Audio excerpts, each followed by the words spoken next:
Hello! What's up mga idol? Andito tayo ngayon at magro-road trip naman tayo. Papunta tayo ng Isabang, Lucena, Quezon. Dito tayo dadaan sa Pleasantville at saka siyempre dadaanan natin yung isa rin sa pasyalan dito sa Lucena. Lucena Savior. Yun, dito yun sa Pleasantville mga idol.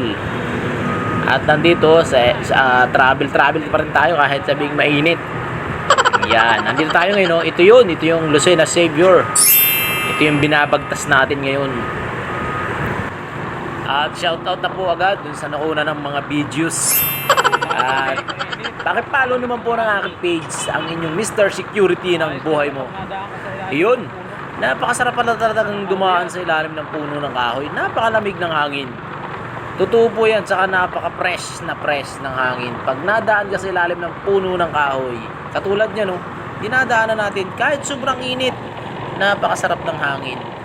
Hihihi, ayun, no. Nandito na tayo mga lodi. Stop over muna tayo dito. Pahinga muna tayo dito. Sa ilalim ng punong kahoy. Ito. Lucena Savior. Dito lang po yan sa Pleasantville.